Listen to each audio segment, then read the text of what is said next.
Carrying off from the last part, where I just dropped out of high school for the first time.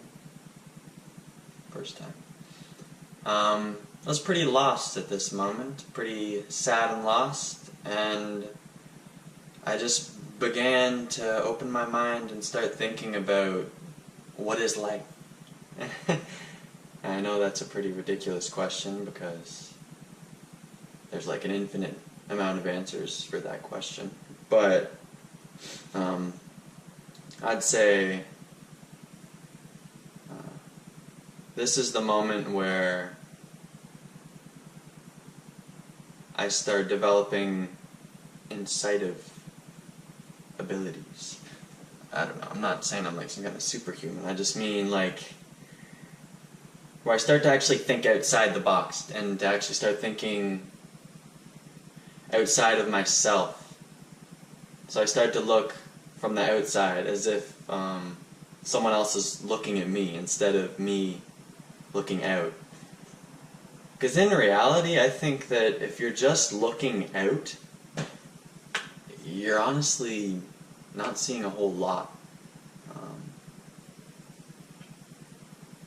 So this is when I started to look in to myself and in at myself and to kind of how I operate and to think about life and all the decisions I've made, the mistakes I've made, the good things I've done, or the bad things I've done. Like I just opened this door of thinking, I guess, if that's what you want to call it. And a lot of this stuff is really outside the box, I'd say. It's not too far outside the box, but it's still out the box. Like normally you wouldn't really think about these kind of things just off the bat like that. But anyway, here I go. I'll just read a little bit of this. And this is just me exploring my thoughts and ideas and again putting a place to what is life. Okay. Okay. So growing up with the way I did, without that I wouldn't have gotten to this state of mind or anything that I've really written. But anyway, okay. These things I could have never believed if I had lived a normal life. Personally, I don't think my life is normal. Or that normal. Like, the people have their lives. Personally, I'd say most people live a normal life. From my understanding. Like, sure you have, like shit happen to you, but most people live, like, normal life. Mine, I think, is a little bit out of the ordinary. Personally, I think so. You don't have to think so, but hey, that's fine with me. Alright, so, the idea of God and hope are connected, so I just start, like, rambling on. I start connecting the pieces, just the ideas, just throwing things out there, and I'm really creating these things on my own, and I didn't have really any other influences influencing my thoughts on these topics. So when I say the idea of God, it's not necessarily associated with any kind of religion or faith. It's just kind of the idea of there being something more than just you and I. Just a thought. So the idea of God and hope are connected. And just the idea of sheer hope when you're thinking of death, yet not wanting to die. This is when God comes in. And me talking to myself, or just the space in front of me into the air, asking for help. Geez, my eye is twitching right now. I think that means I'm nervous.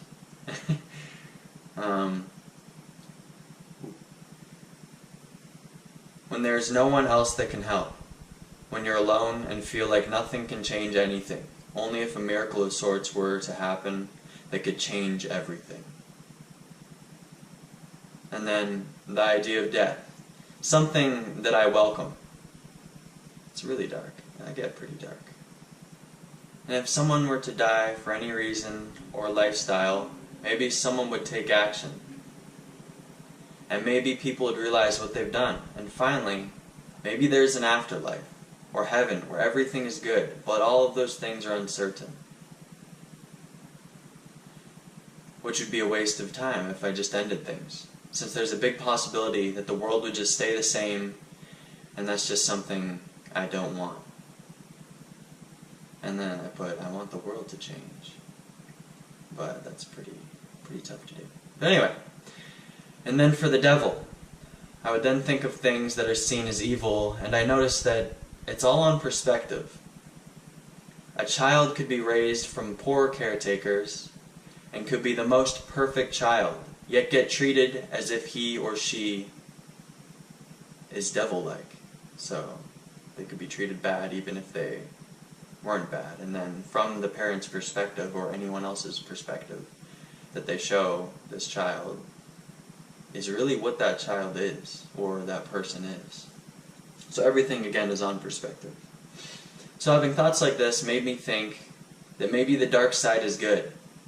Somewhere that the abandoned and hated are welcome. I'd walk downstairs and through the house sometimes while it's pitch black at ridiculous times in the night, just wishing that the darkness would take me away. This is something that I've been afraid of my whole life, being afraid of the dark, and then all of a sudden it's my best friend, wishing my soul would just escape me and go somewhere it's welcome. This then connects with the thought of spirits, as maybe there's something watching over me, pushing me to finish and to live my dreams. It's pretty deep. Okay, and going back to the whole darkness topic, obviously, there's so many metaphors. When I write, there are so many metaphors and just different ways of looking at things. So again, everything is on perspective. And if you're a child, the perspective of others and what others give you, really at that point in time, make who you are and make what you are. Just because you don't really have any other idea of life, you don't really even think about your own consciousness. You just kind of do, and whatever happens around you really becomes you, without you noticing or wanting it. It just happens. But anyway, just some ideas. Oh, and also karma. Having the belief that karma is on my side. It happens more and more. Oh gosh, here we go. For example, I was on a 6-day vacation at home when the parentals were away on vacation. They get back and the house is all lovely and in one piece. Yet the grandmother just complains and picks fights as soon as she gets back from her vacation, which is just 110% selfish. Me taking care of the house when she's gone, yet she has dozens of negative things to say at random. Then 20 minutes later, I hear her yell, "Stop it!" upstairs, and I'm thinking to myself, what the hell? So I walk upstairs and ask her, what's up? She says that she's been having a nosebleed for 10 minutes straight. And it's all over her clothing. Then, of course, I think straight to karma, as if the bad spirits or devils that she's given me, or whatever, is watching over and protects and avenges me in some sort of way, which then supports that belief. Obviously that's one scenario, and there have been many, but that's just a thought.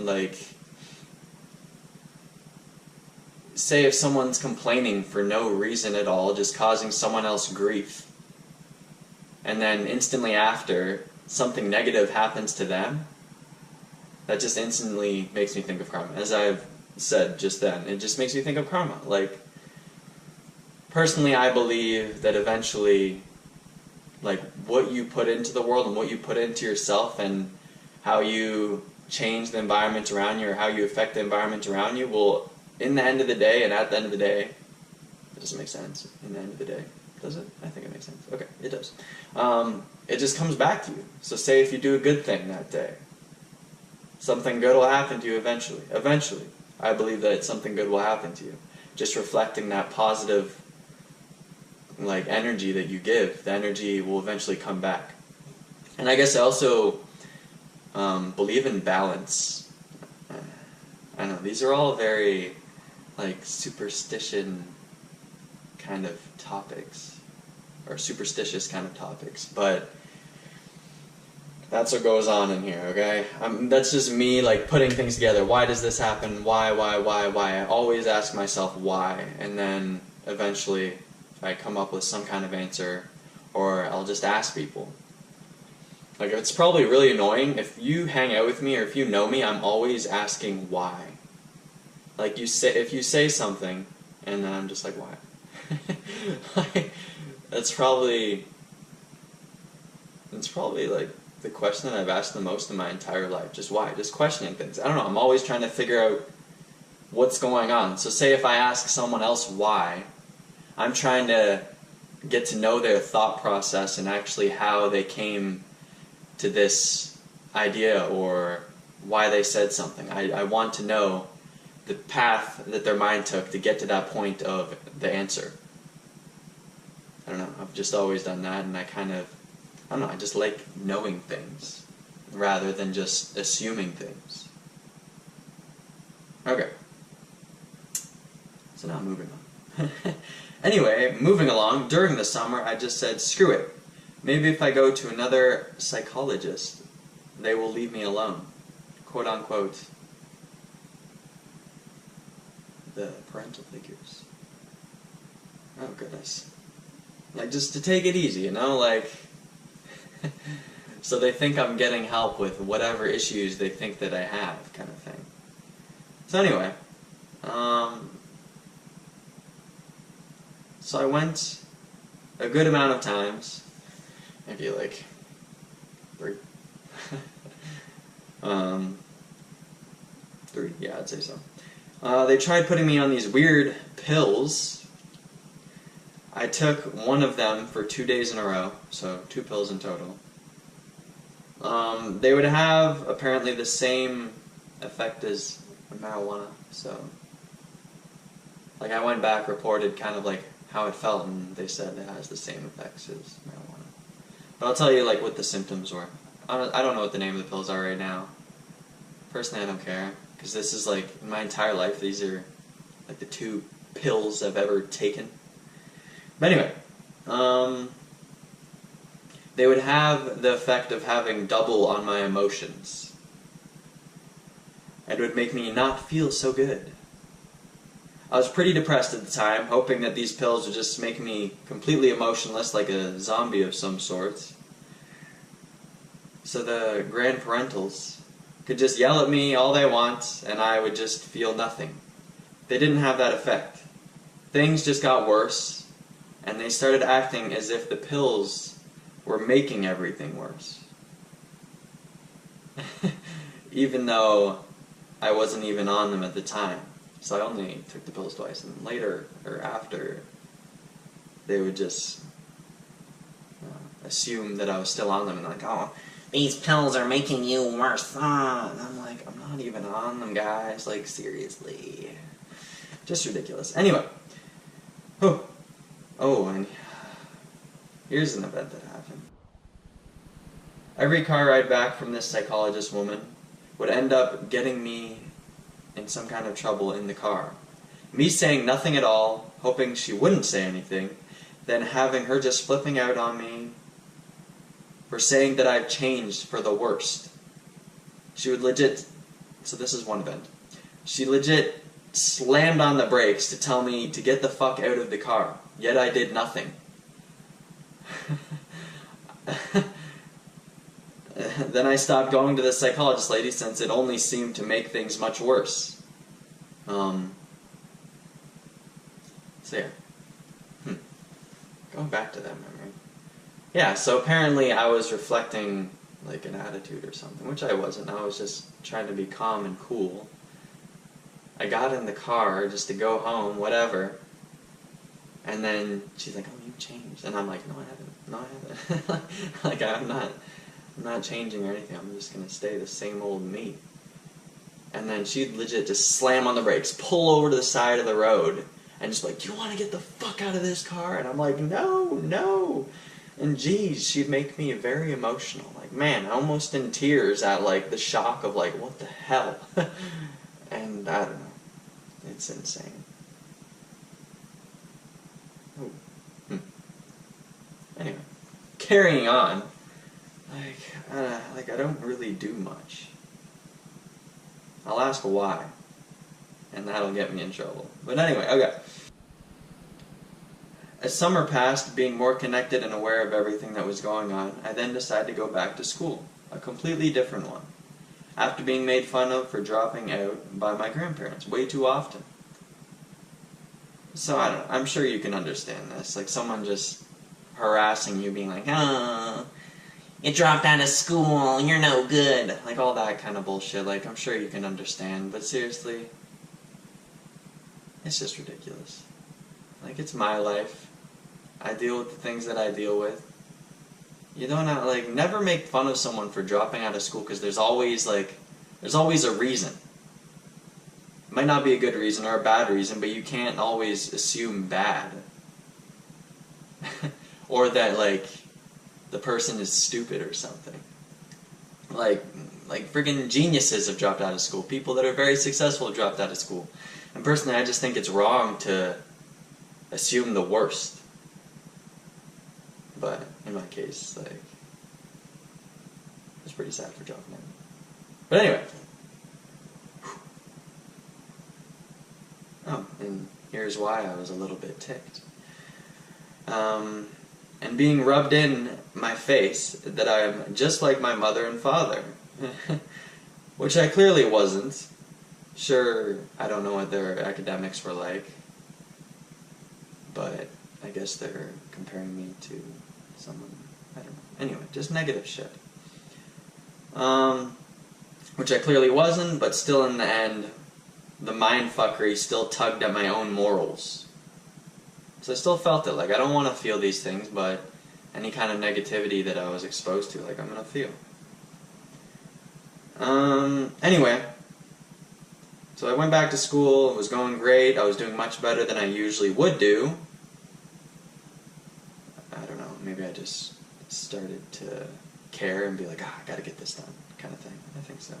So I had 75 to 85. Not that I really cared, to be honest. Okay, so apparently I didn't care at this time.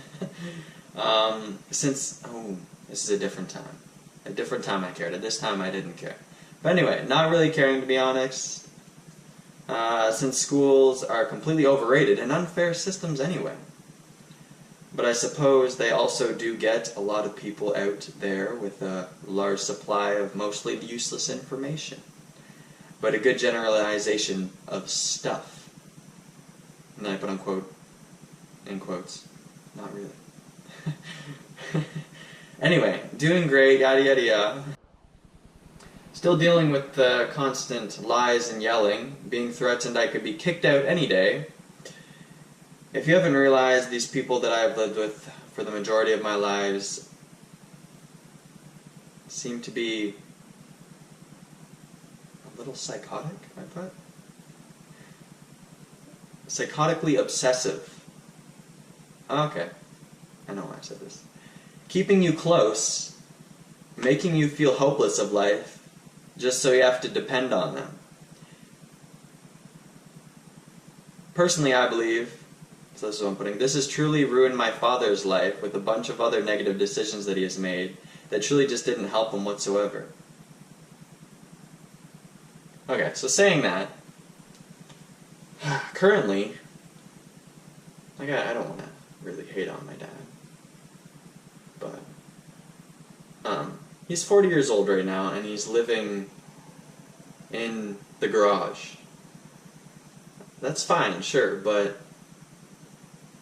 I think the negativity that has been shown by my grandparents have really put him down emotionally. And here's the thing though, the grandparents have always supported him throughout everything, throughout every kind of loss, throughout any kind of trouble he's been in, bailed out, whatever, anything. They've always helped him. But this isn't teaching my father anything, really. That he kind of has to do things on his own. He does things on his own, sure, but again, he relies so much on people that he really just shouldn't. Yeah, and at the time, right now, that's my kind of problem. I've had to deal or I've had to rely on people that aren't necessarily the greatest kind of environment. So, I don't know. Just a thought. Okay. I think I should end it there.